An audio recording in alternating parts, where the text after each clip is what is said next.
Natimirandasya Jnananjanashalakaya Chakshurmilitam Yena Tasmai Shri Gurave Namaha Shri Chaitanya Manobhistam Stapitam Yena Bhutale Swayam Rupa Kadamayam Dadati Swapadantikam Vandeyam Shri Guru Shri Yuta Padakamanam Shri Guru Vaishnavamsta Shri Rupa Sagrajata Sagana Raghunatam Vitam Tam Sajivam Sadvaitam Tavadutam Parijanataitam Krishna Chaitanya Devam Shri Radha Krishna Pada Sagana Lalita Shri Vishaka Vitamcha Namo Vishnu Padaya Krishna Prishtaya Bhutale Srimate Kavichandra Swami Namine Namaste Prabhupada Tarinama Pracharini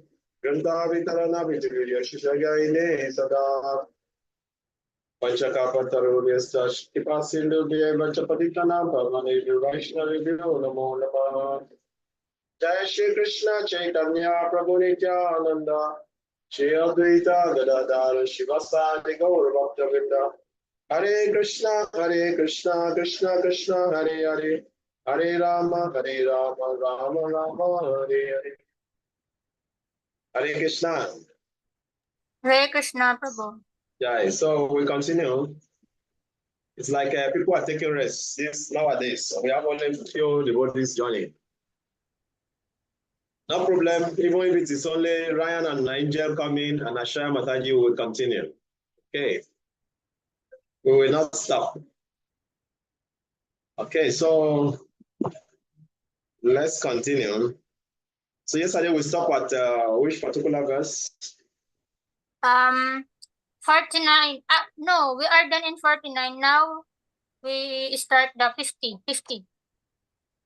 50. 50. 50.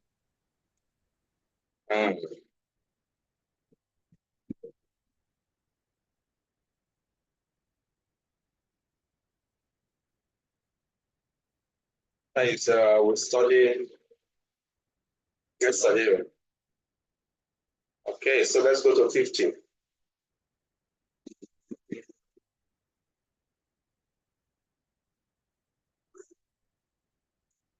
Okay, let me share the screen.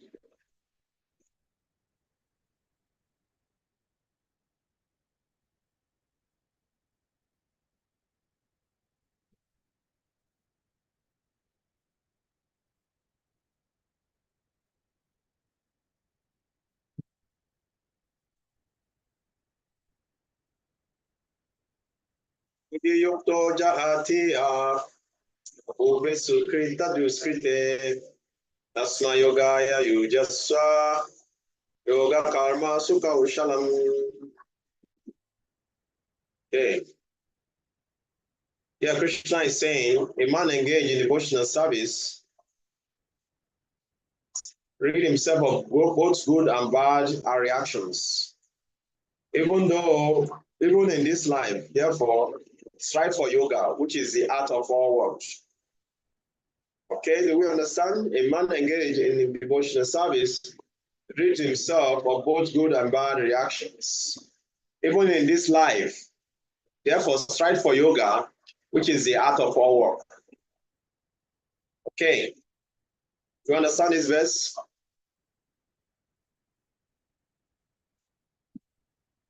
Yes, Prabhu. What do you understand in the verse?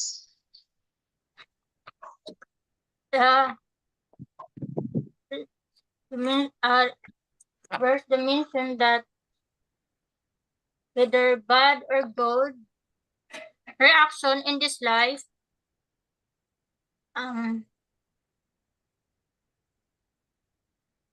let's discuss. What do you understand?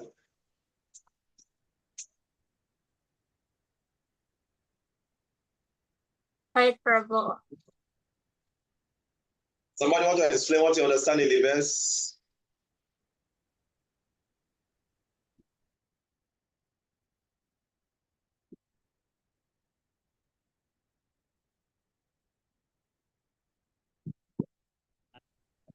Can I hear? you know.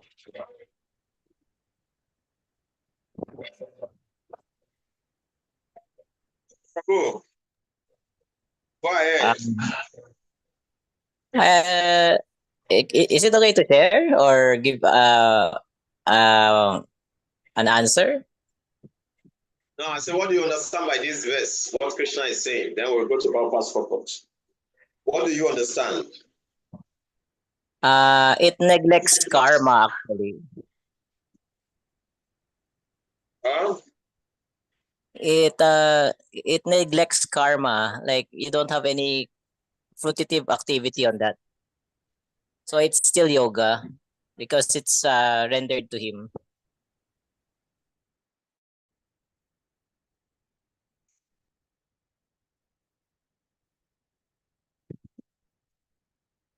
Anybody else? Anyone else?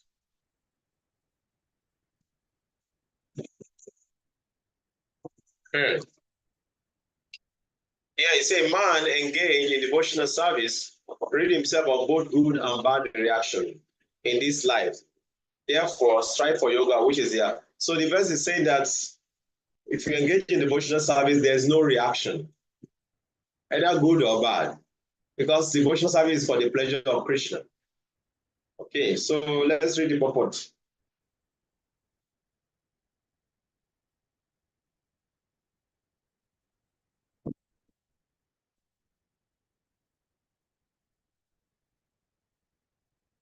Let's read the purport. So since time immemorial, each living entity has accumulated the various reactions of his and good and bad work.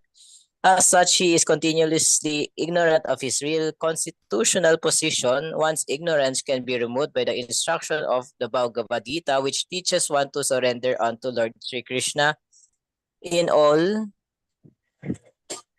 Um, sige, can you scroll up? Scroll down. In all chained in all respects and become liberated from chains, victimization of action and reaction, birth and after birth. Arjuna is therefore advised to act in Krishna consciousness, the purifying process of resultant action.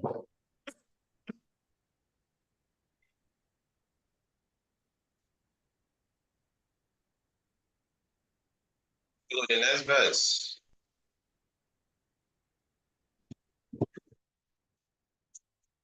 Karma jambule yukta hi palam tattva manesina jarma banda vinimukta panda gachanti adnamayam.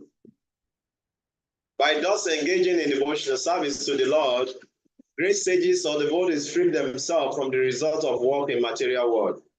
In this way, they become free from the cycle of birth and death and attain the state beyond all miseries by going back home, back to Godhead.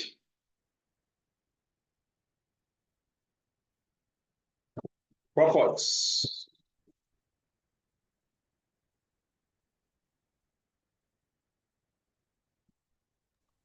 Okay. The liberated living entities belong to that place where there are no material miseries. The Bhagavatam 10.14.58 says, Samasritaye padapalyabba palabam mahat padam punya yaso murare babam budir vatsa padam param padam yad vipadam natesam.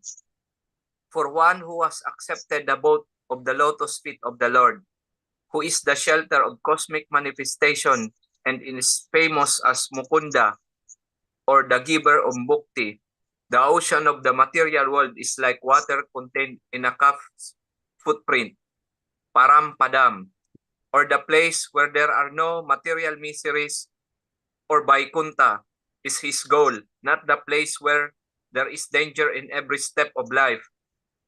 Owing to ignorance, one does not know that this material world is a miserable place where there are dangers at every step.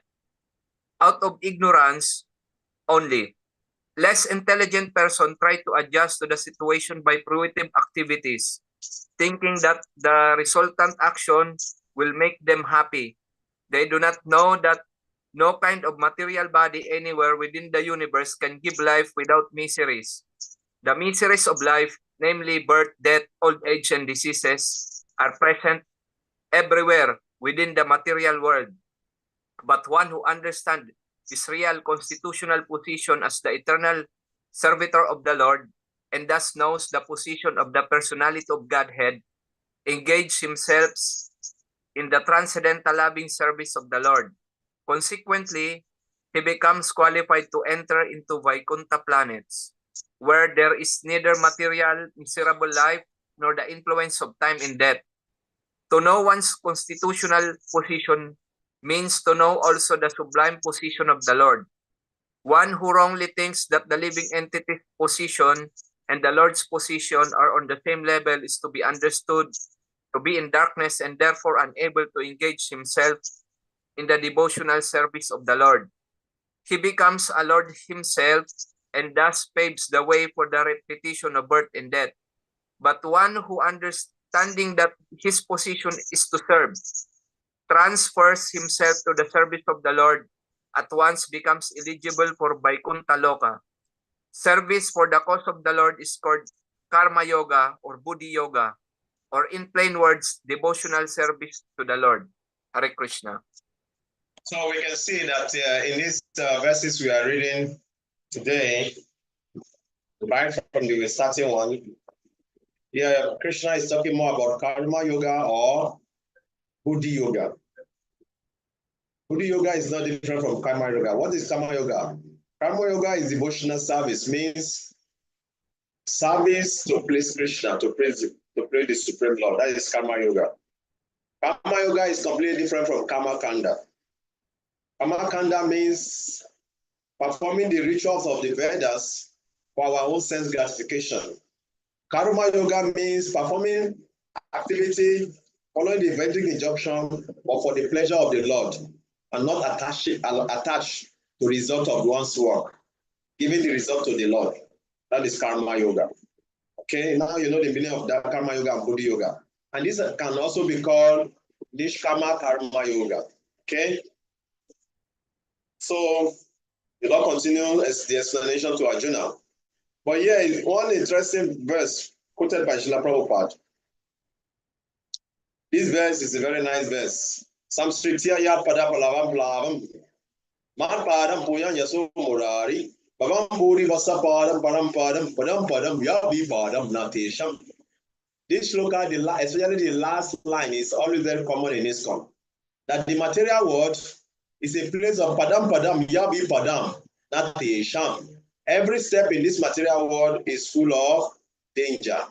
But if one surrender to Krishna, Krishna makes the misery of the material life or the misery of this life, of this world, to be like a hoof, to the size of the hoof print of a calf.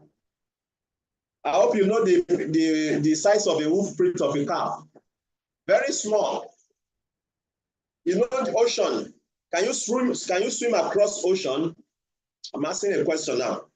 Can you swim across ocean? No. No.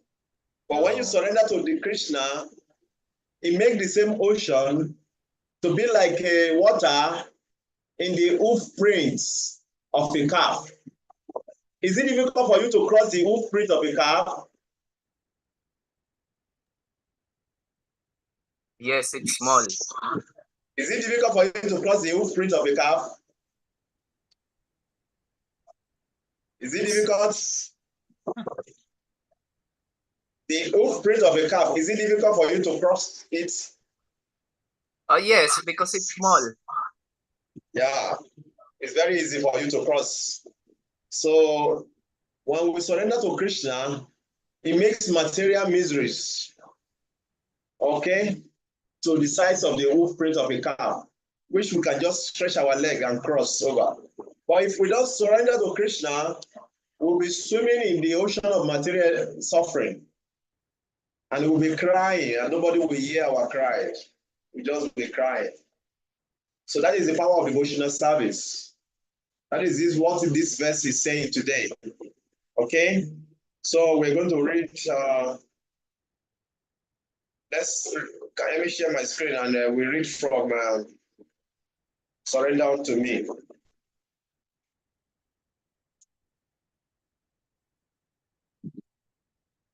Can you see my screen? A little bit small. Yeah, don't worry, I will read it for you. So here in 51 it says, by thus engaging devotional service, Buddha yoga to the Lord, great sages of the body free themselves from the result of work in this material world. In this way, they become free from the cycle of birth and death and attain the state beyond all miseries. So when we engage in devotional service, then we become free from the results of work in the material world. That is the power of devotional service. So here, Bhujan Prabhu says, working in detachment leads to knowledge of the soul. When one does become self-realized, he gradually becomes blessed with knowledge of the Lord and surrender unto him. Such surrender free one from the material world, and after liberation, he becomes eligible to attain Vaikuntha. This progression is referred to as Yoga Ladder. The Yoga Ladder is detailed in the first 6 chapter of Bhagavad Gita. Okay, so from Karma Kanda, Karma Kanda now to Karma Yoga. Okay, Buddhi Yoga, or can call me Buddhi Yoga also. Then we gradually will talk about Jnana Kanda. Krishna will talk about Jnana Kanda. Then we'll talk about Jnana Yoga. Then we'll talk about Dhyana Yoga. Then ultimately we'll talk about Asanga. Then Bhakti Yoga. Okay.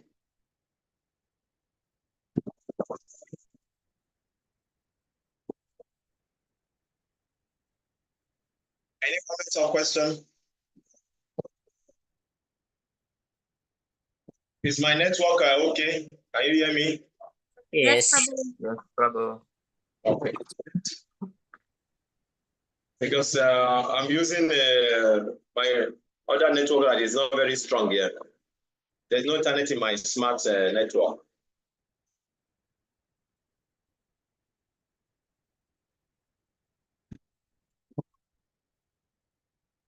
Okay, so let's go to the next one.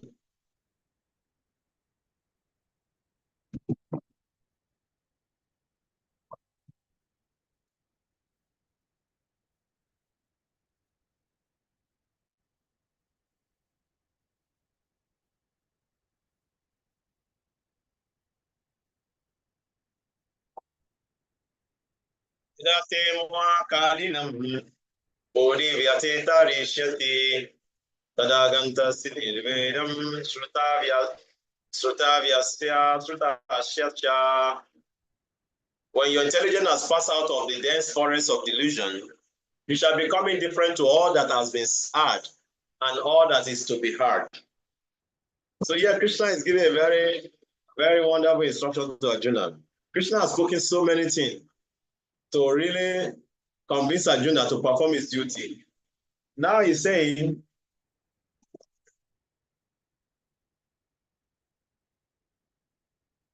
when your intelligence has passed out of the dense forest of delusion, you shall become indifferent to all that has been heard and all that is to be heard. Let's hear the Prabhupada's purport. Somebody want to read?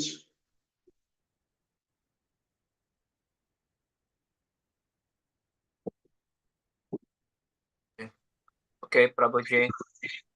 There are many good examples in the lives of great devotees of the Lord, of those who became indifferent to the rituals of the Vedas simply by devotional service to the Lord.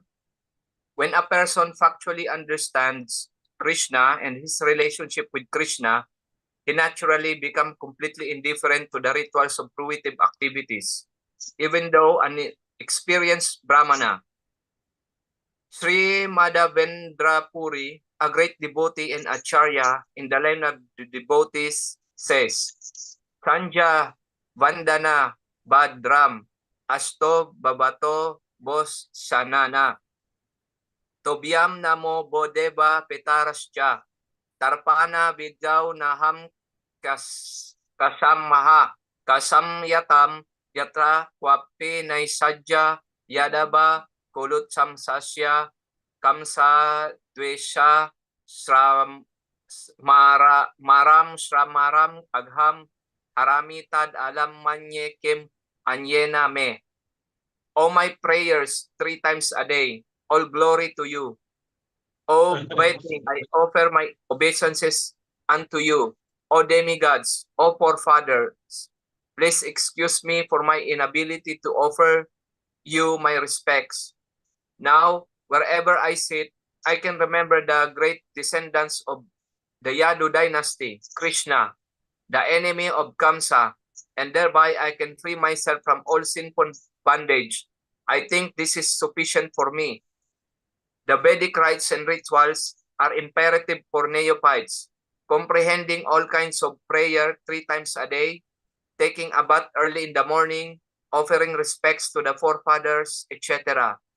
But when one is fully Krishna consciousness and is engaged in his transcendental loving service, one becomes indifferent to all these regulative principles because he has already attained perfection.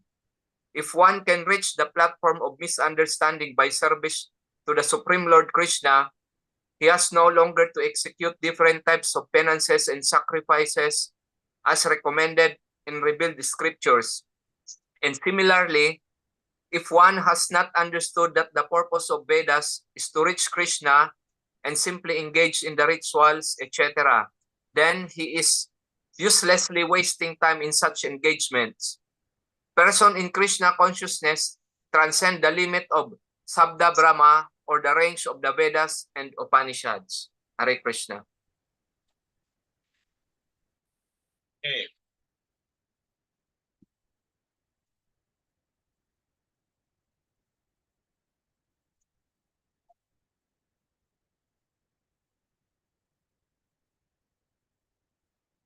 The Kavikarnapura section of the Vedas describe how to attain perfect benefit.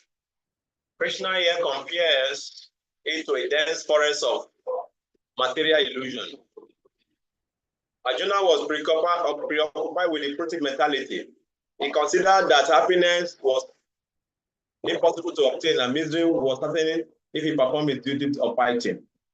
Krishna tells him, however, that by fighting with Buddhi, he will achieve peace, intelligence, Buddhi, and become indifferent to happiness and stress.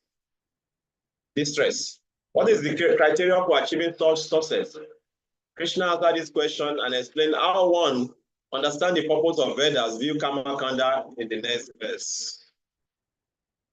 Okay.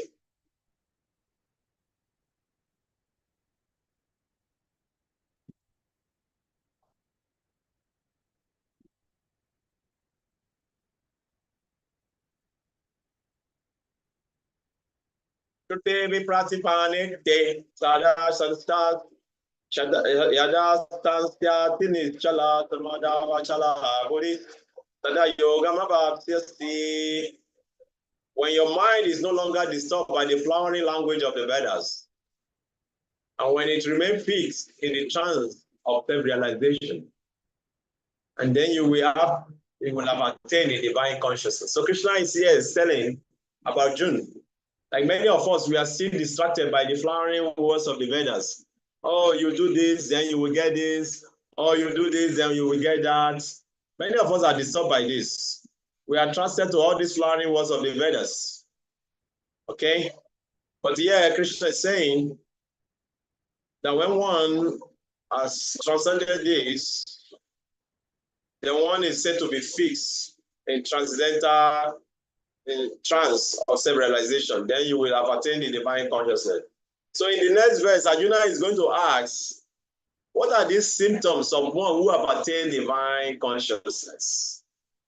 How does he walk? How does he speak? So the next verses we are going to be, the coming verses we are going to be reading is very, very important. So we have to really take notes. Krishna is going to describe the symptoms of one who is situated in transcendental. So when you say somebody is transcendental devotee, a pure devotee who is transcendental, when you talk about transcendental, not pretend, who is pretending, somebody who is transcendental, who is fixing divine consciousness. All what Krishna is going to be saying after this particular verse, Arjuna is going to ask that question. Then Krishna will start explaining to him. So when you want to know who is transcendental, you look for this quality in them. So we're going to be reading them later. So let's go. Arjuna is going to ask his, let's read the purpose.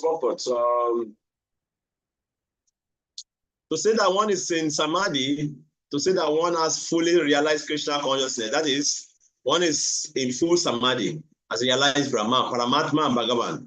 The highest perfection of self-realization is to understand that one is eternally the servitor of Krishna, and that one's only business is to discharge one's duty in Krishna consciousness.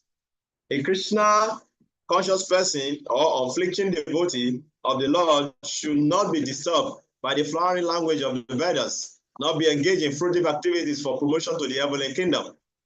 In Krishna consciousness, one comes directly into communion with Krishna, and thus all direction from Krishna may be understood in that transcendental state. One is sure to achieve result by such activity and attain conclusive knowledge. One has only to carry out the orders of Krishna or his representative, the spiritual master. Okay? Then Arjuna is going to ask this question. We're going to read that now. Okay. Arjuna Vacha Sita Pragyasya Kavasa Samadhi Sasya Keshava Sita Dike Prabhasheta Kema Sita Brajeta Kim. So Arjuna is asking, Sita Di Kim Prabhasheta Kim Ashita Brajeta Kim. How does he speak? How does he walk? Okay. How to know this person? Arjuna said, Oh Krishna, what are the symptoms of one whose consciousness is thus merged in transcendence? How does he speak? What is his language? How does he see it? And how does it work? Okay. Proper. Somebody want to read? Okay. As there are symptoms for each and every man in terms of his particular situation. Similarly, one who is Krishna conscious has his particular nature, talking, walking, thinking, feeling, etc.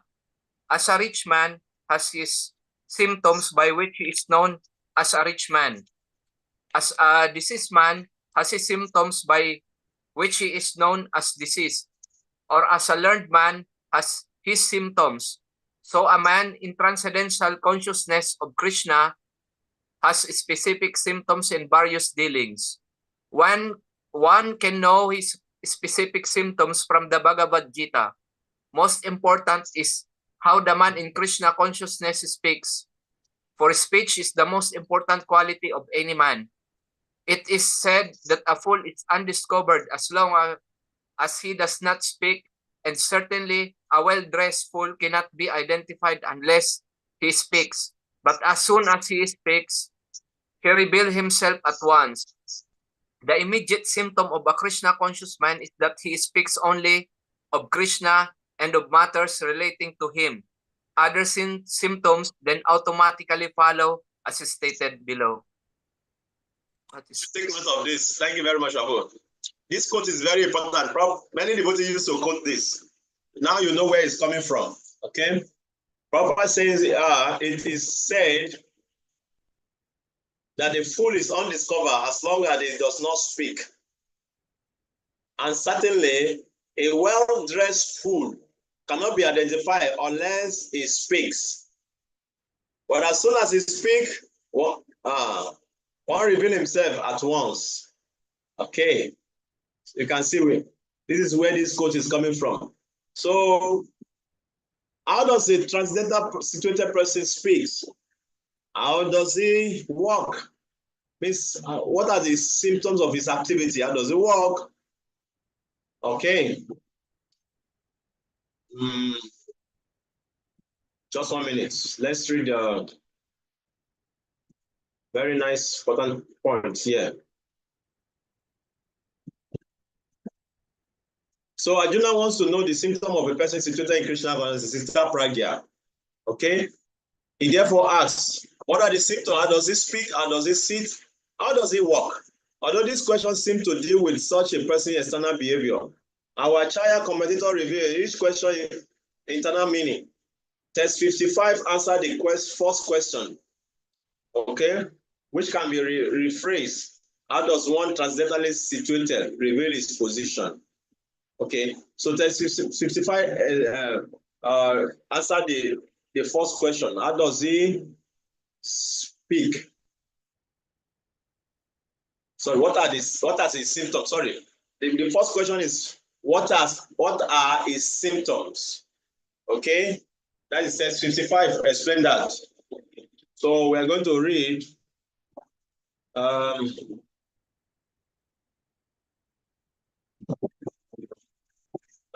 somebody is writing on the.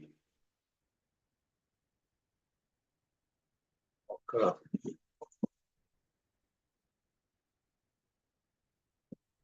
What is the message in the box?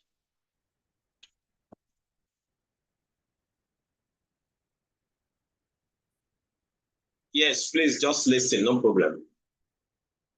Okay, let's continue. So what does this Sita Pragya? You can use this word, Sita Pragya. What is the meaning of Sita Pragya?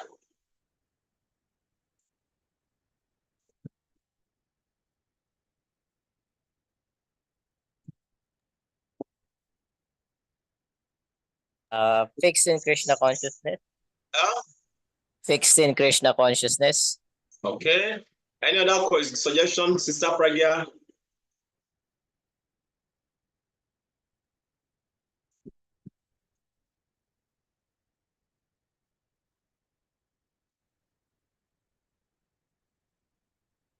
Can use some of these times when you are preaching and when you are discussing with the bodies. Sita Pragya. Somebody want to say something? Come out and speak, please.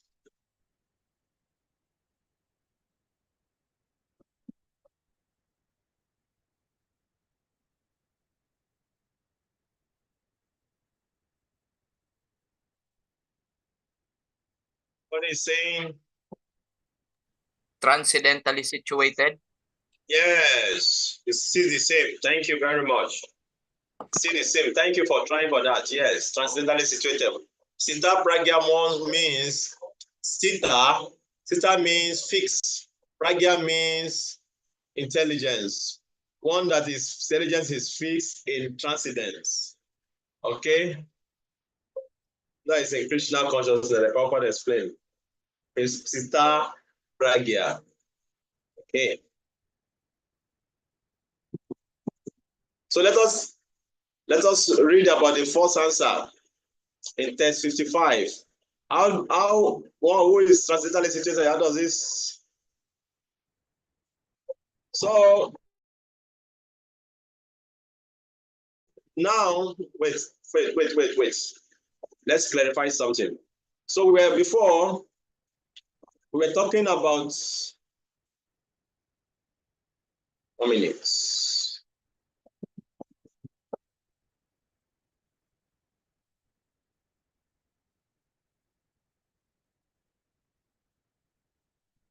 Yes. So before we were talking about Buddhi Yoga. Can you see my cursor? Can you see my cursor? Yes, we were talking about Buddhi Yoga. So Buddhi Yoga finished. In Tagalog, we say, when they say finish, Tapasna. Okay. In 53. Okay. In test 53. Buddhi Yoga finished in test 53. Krishna was talking about Karma Yoga and Buddhi Yoga to Arjuna. Okay, about devotional service. Higher than Karma Kanda. Okay. So he finished, we finished that in test, that finishes in test 53. Then, now we are going to be talking about Sita Pragya. Like I said, yes, Sita Pragya. Karma Yoga superior to Karma science. Okay, this is going to be the discussion from 54 how karma yoga is superior to karma science, how engaging in Krishna consciousness, Buddha yoga, is superior to just walking without no attachments. Okay, so yeah, Sita Pragya is going to discuss about how that person, what is the symptom of the person who is walking on this platform, what are the symptoms, how does he think, how does he walk, how does he speak. This is what we're going to be hearing. Okay.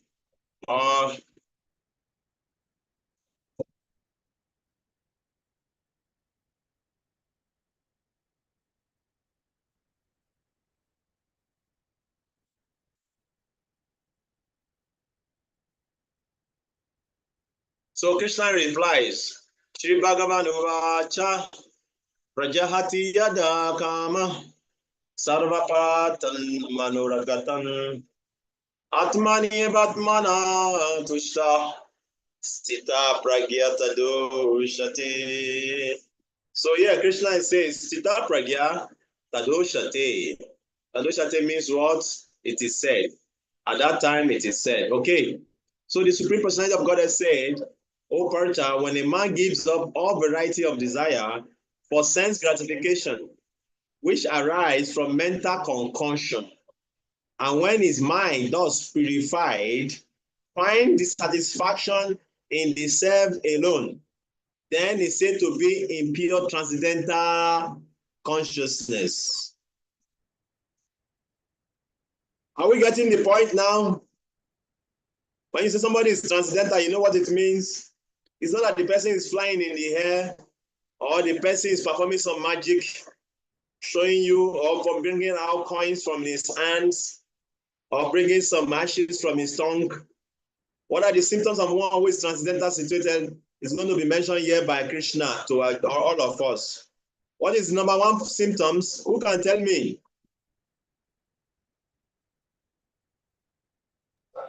Only talks about Krishna or find satisfaction in the self alone?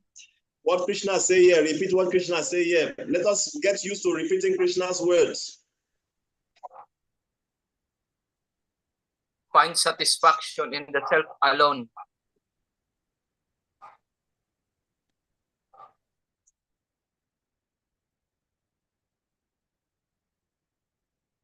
When a man gives up all variety of desire for sense gratification, Prabhuji, that is the beginning. I say we should quote Krishna. You are free to quote Krishna, is here in front of you. So Krishna is saying, when a man gives up all variety of desire for sense gratification, are you hearing me? And when his mind does purify, find satisfaction in self alone, he has to give up all desire for self gratification first before he can find satisfaction in the self alone. If he has not given up desire for self gratification, he cannot find satisfaction in the self alone. Because the desire is what is pushing us here and there, not to find satisfaction in the self. It's finding satisfaction in spiritual life or spiritual activities. Yes, one salient thing Krishna mentioned here is very important. We should take note. It says that for sense that which arise from mental concoction, it means it is natural for us to give up material desire, the pure soul. It is natural for the pure soul to give up material desire. Because here Krishna says, it's mental concoction.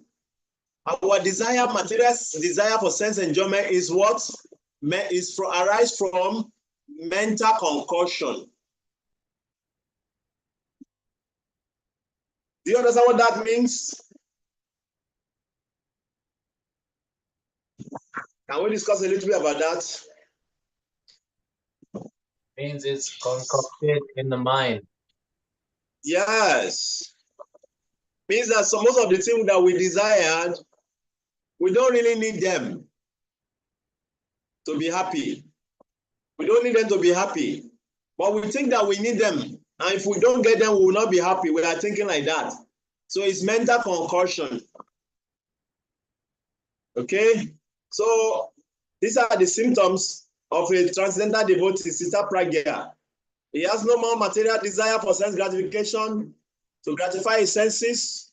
His consciousness is fixed on Krishna and derive pleasure only in devotional service and nothing else. Okay, he has realized this. Somebody want to read the purport? Let's read what purport say. Okay. The Bhagavatam affirms that any person who is fully in Krishna consciousness or devotional service of the Lord has all the good qualities of the great sage, whereas a person who is not a transcendentally situated has no good qualifications, because he is sure to be taking refuge in his own mental concoction. Consequently, it is rightly said herein that one has to give up all kinds of sense desire manufactured by mental concoction. Artificially, such sense desire cannot be stopped. But if one is engaged in Krishna consciousness, then automatically sense desire subside without extraneous effort. Therefore, one has to engage himself in Krishna consciousness without hesitation. For this devotional service will instantly help one onto the platform of transcendental consciousness. The highly developing soul always remains satisfied in himself by realizing himself the internal servitor of the Supreme Lord. Such transcendentally situated person has no sense desire resulting from petty materialism.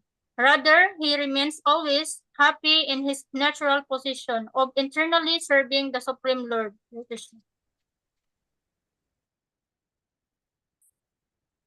Thank you very much. Let's go back to this point here, Prabhupada mentioned. It's very important to take note of this. Prabhupada says,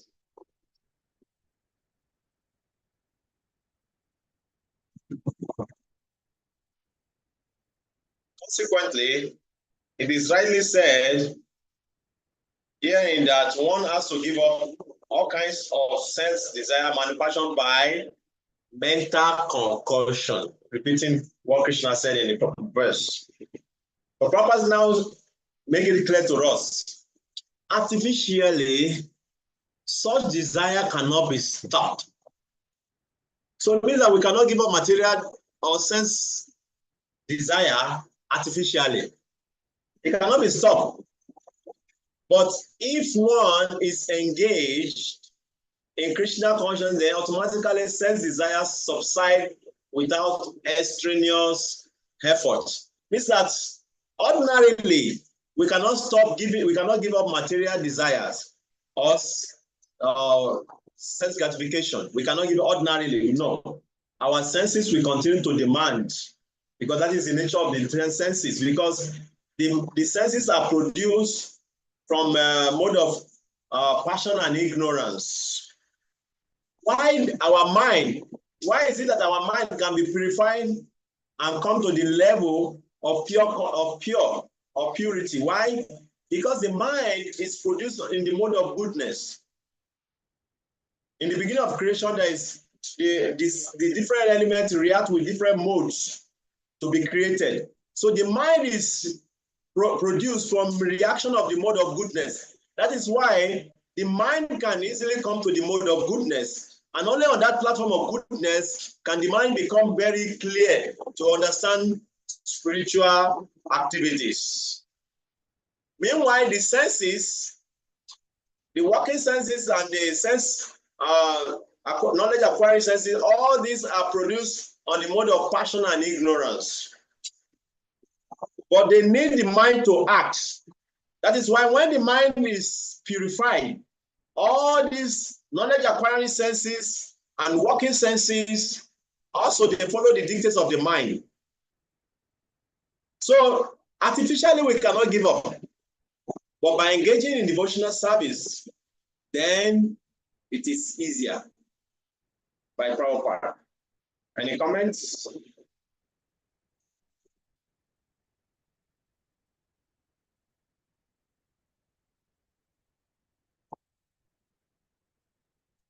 Any comment or question?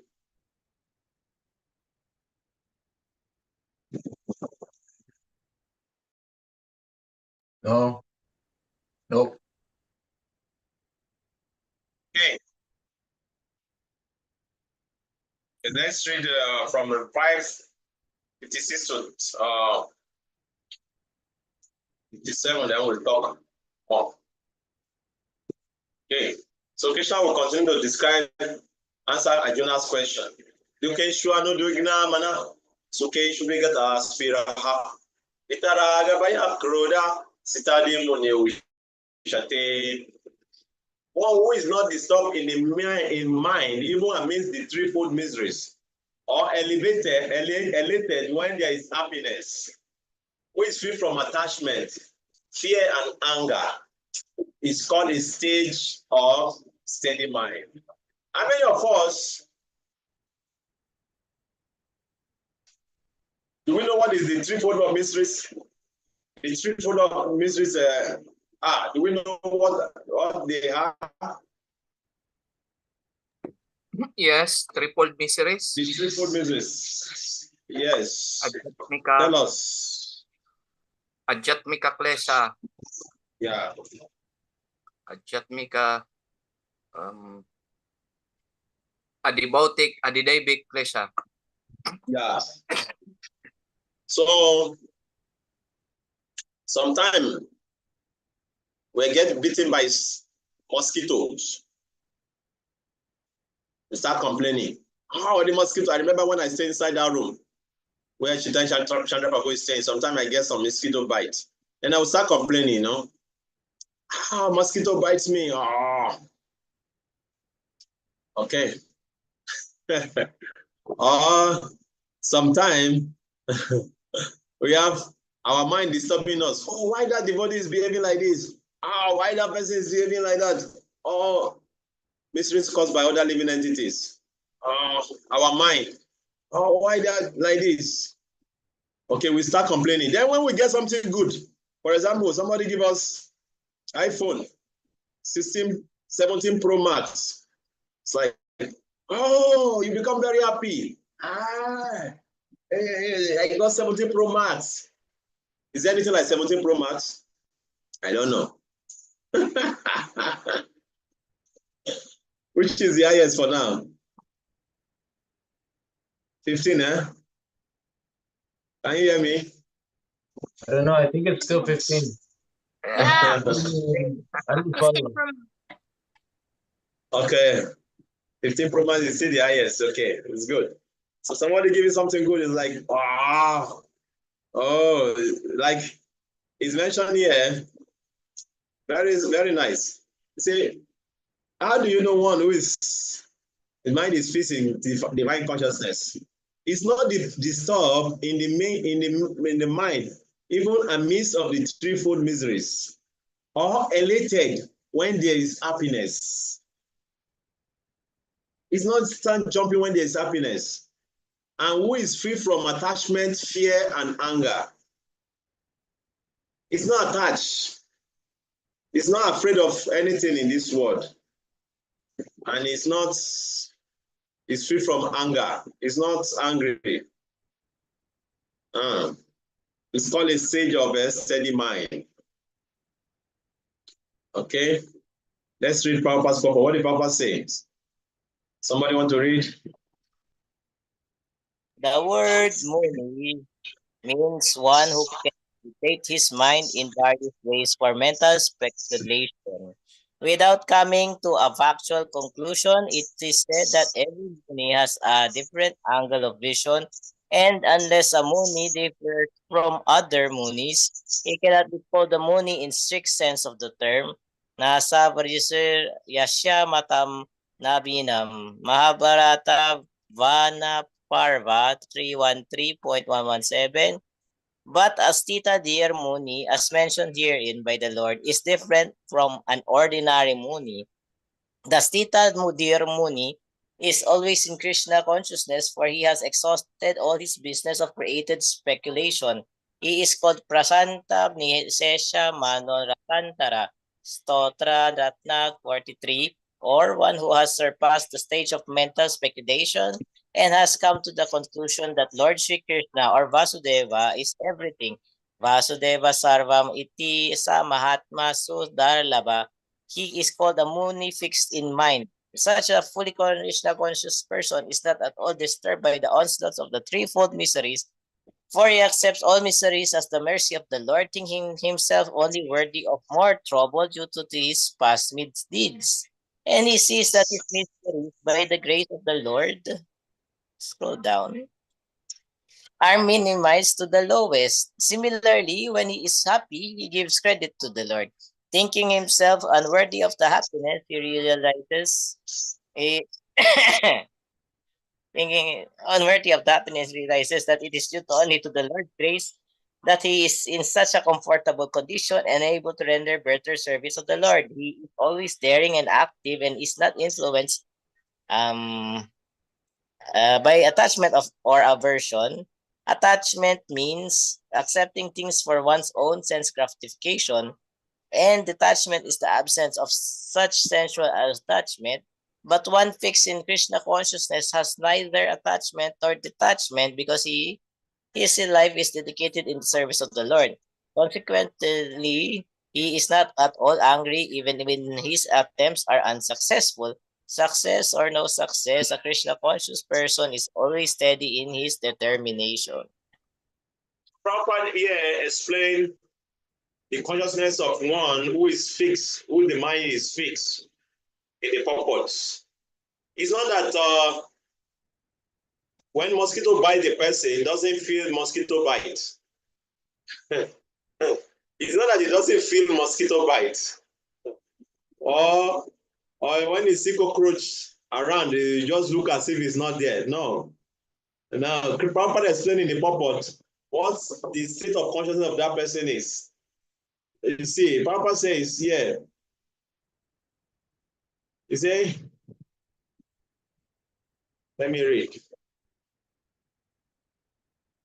Such fully Krishna conscious person is not at all disturbed by onslaught of the threefold misery, for accept misery as the mercy of the Lord, thinking himself only worthy of a trouble due to his past misdeeds. So whenever he gets any miseries, he sees as the mercy of the Lord that is even worthy to get more.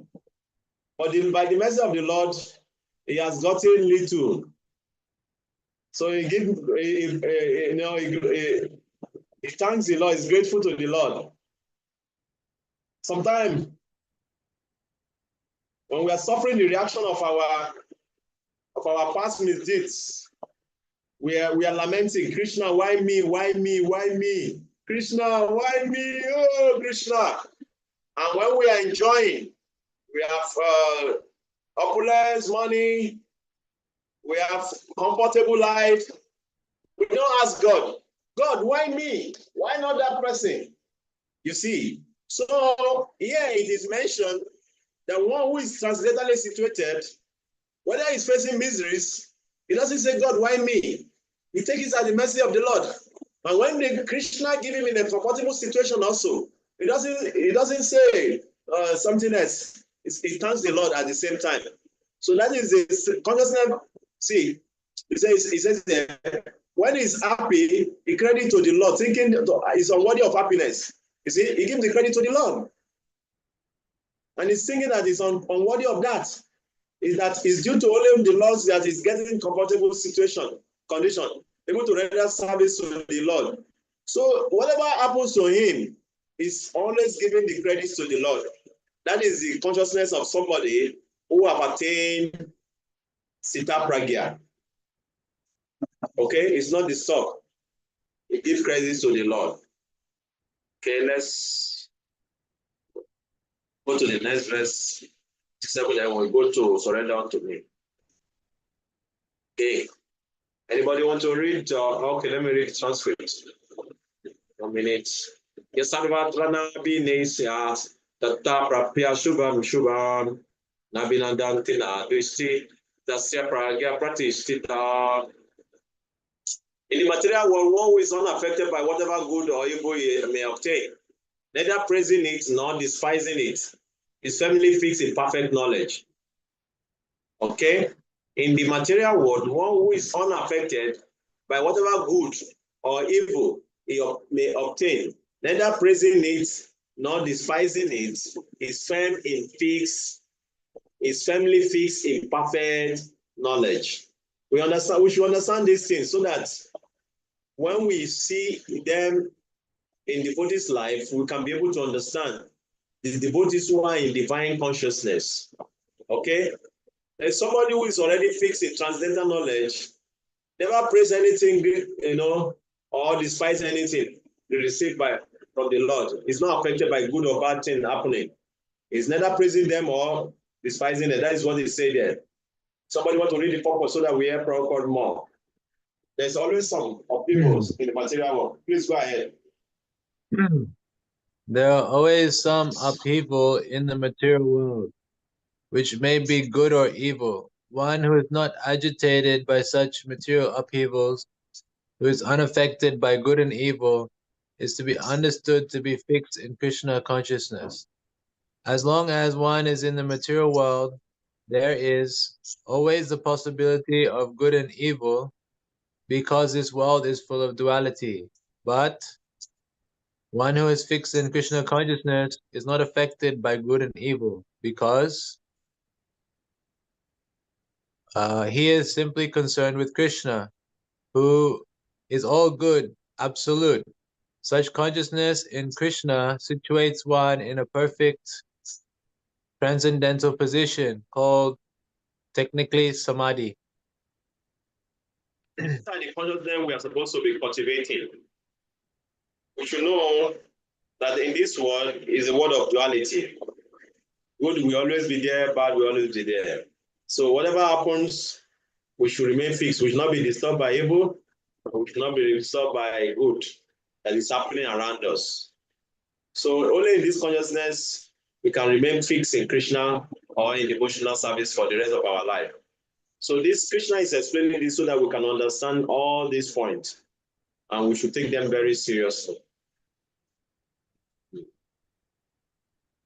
Let us read Surrender to Me. So yeah, it is mentioned. A citadel, Moni is both fixed in knowledge and aloof from material world. He lives on the transcendental platform, and therefore his mind cannot be materially disturbed. Srila Prabhupada is such a fully Krishna conscious person, is not at all disturbed by the onslaught of the threefold miseries. For he accepts all miseries as the mercy of the Lord, thinking himself only worthy of some trouble due to his past misdeeds. And he sees that his miseries, by the grace of the Lord, are minimized to the lowest. Similarly, when he is happy, he gives credit to the Lord, thinking himself unworthy of happiness. These symptoms describe a Krishna conscious person, but they may also describe one who is liberated but not Krishna conscious. So one in Krishna Loka is also unaffected by material happiness or distress because his consciousness has nothing to do with the matter. But one who is simply liberated in Brahma may be neutral in relation to the material world, while having no positive engagement in Krishna consciousness. Thus, these symptoms are applicable both personalists and impersonalists. Although Srila Prabhupada emphasizes how they apply to personalists. The next question, how does he sit? Means, what is his mentality when his senses are restrained from their object? It is easy for him. Is it tortoise? Krishna answer in the following two verses. Okay. How does it sit means? How does his consciousness situated? Okay. So Krishna is going to explain in the next two verses. So here we can understand that all this transcendental quality not applied to to devotees alone. There are some people you will meet outside here in the material world. They have gotten some perfect realization about life. So when you watch some videos online, you see some people giving some transcendental knowledge. You know, they give you some deep realizational knowledge, like, oh, we are supposed to be like this, we are supposed to be like that, not disturbed by what is happening around you. You know, you can see that they are self-realized the way they speak. So we can understand. But when you hear people speaking like this, not disturbed by the miseries of the material world, you know, not elated by anything good happening around them, they try to remain fixed, then you know that these people, they already self-realize they're on the transgender platform. Okay. And it's not, you cannot fake such platform. You cannot fake it. If you are not there, you cannot fake it. Okay. If you are miseries, if you are being attacked by people or people put into difficulties, if you are not on that platform, you will cry. Oh, why this devotee is doing it to me? You will cry. You will not say, oh, Krishna is your mercy. You cannot say that. You cannot fake it. You cannot fake it. You will cry.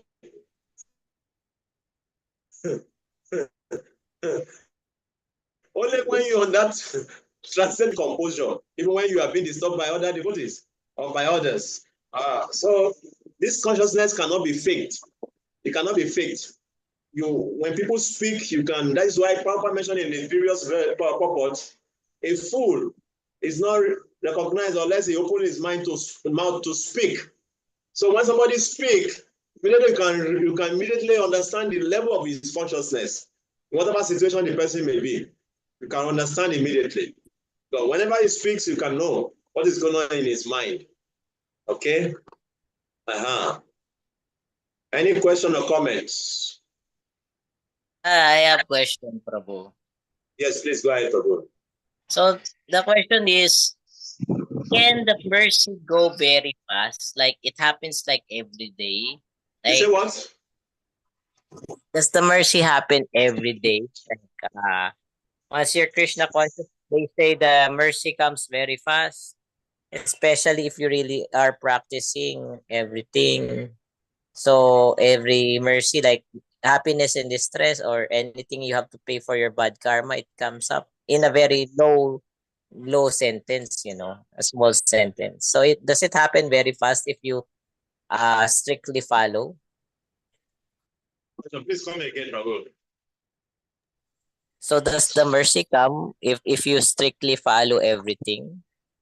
Because you're in the Strictly follow what? In the practice.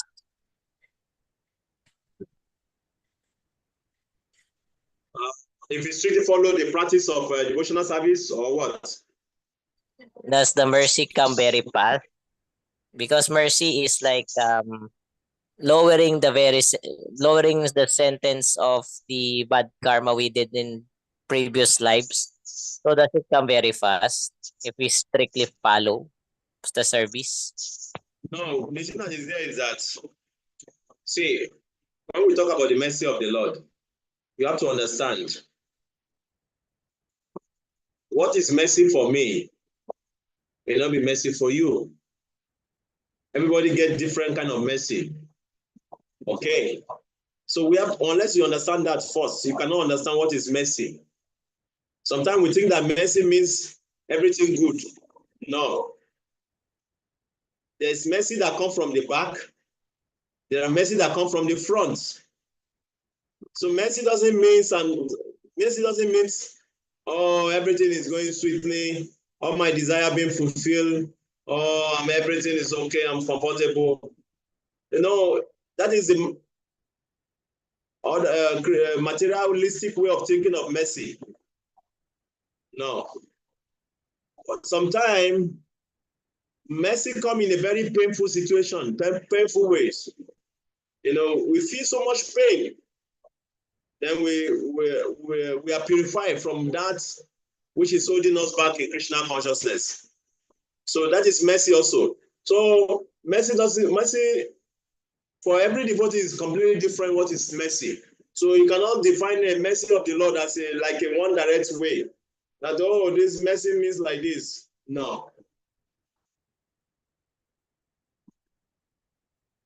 I hope you get the point. Yes, I get the point. So the mercy really comes fast if we really follow the devotional service. Yeah, any type of mercy. Mercy come when you follow strictly. But what I'm saying is that what you call mercy may be different according to your individual personality. Yeah, mercy come very fast when you follow strictly. But what we call mercy may be different depending on the individual. And what is the level of our purification? So we get different mercy. For some people, like Prabhupada, sometimes if you read some purports, it is mentioned that when the mercy of the Lord comes, the Lord takes everything away from the devotee. Some of us don't want that kind of, we don't want that kind of mercy. Some of us don't want that. Some of us, we want mercy that, oh, okay, I want more money so that I can serve Krishna with money. Some of us, we want, so that's what I'm saying. Mercy depends on the individual, what you call mercy. Some of us, what we want as a mercy is, oh, everything going good, our desire being fulfilled, we are happy.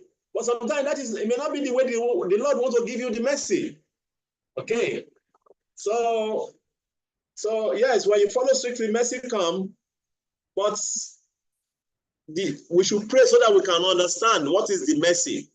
Okay, because if you don't understand sometimes, Krishna, when we get the mercy, we may misunderstood the mercy. So there's this nice video on the internet when I was watching the other time. It's going around everywhere also. The Reverend Father, the pastor was praying, was saying, I pray for strength, and God giving me difficulties to overcome. I pray for, I've forgotten all, you mentioned very nice words, about what we pray for. And the Lord give us some challenges to overcome. So sometimes what we call mercy may not be easily digested by us. If really we want the mercy of the Lord, when the Lord give us mercy, can we be able to digest it? Because the mercy of the Lord is for us to become purified and come back to Him. But if we are not on that level of consciousness now, when the Lord eventually give us the mercy, we must misinterpret it and we go far away from God. So yes, so when we are praying for the mercy of God, we should pray for the strength, intelligence, and understanding, wisdom to be able to appreciate the mercy also.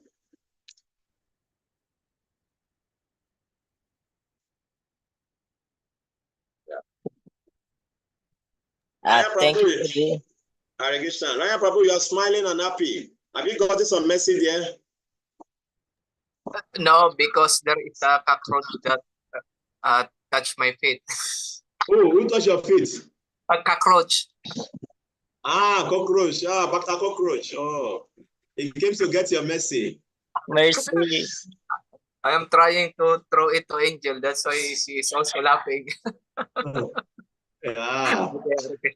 The cockroach wants your mercy. Very good. So any question or comment, we can stop here today.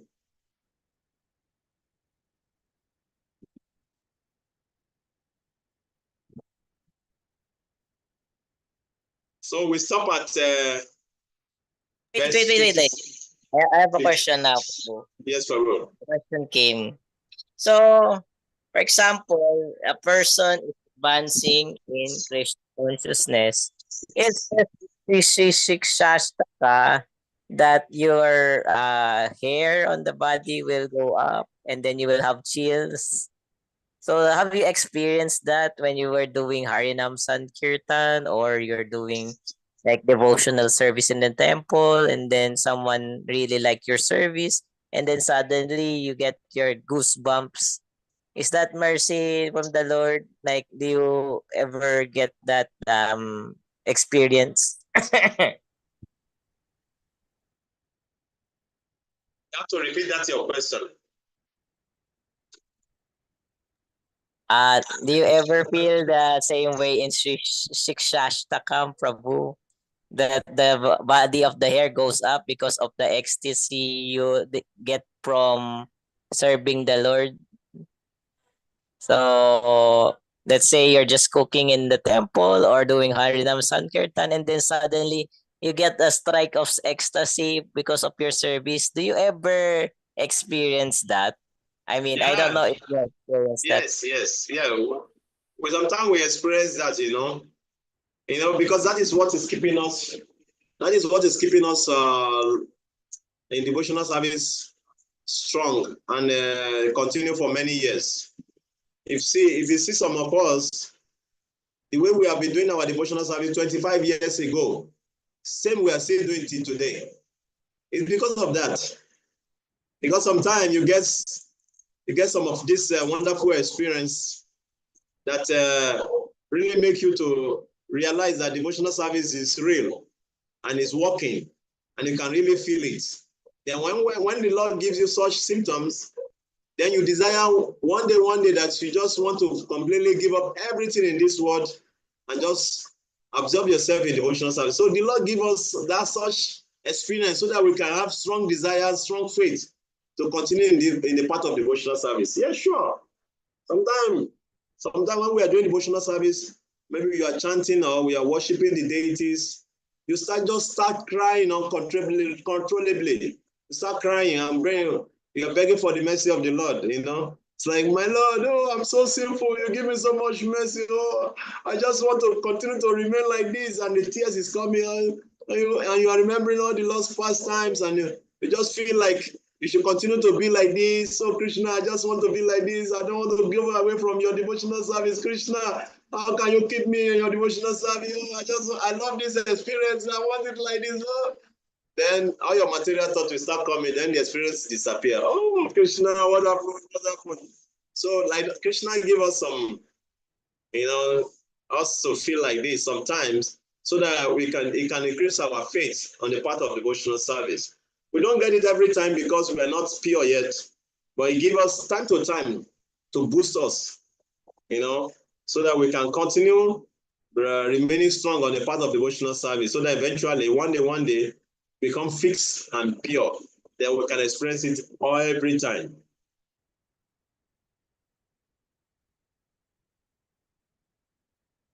Thank you, Prabhu. Thank you for the answer.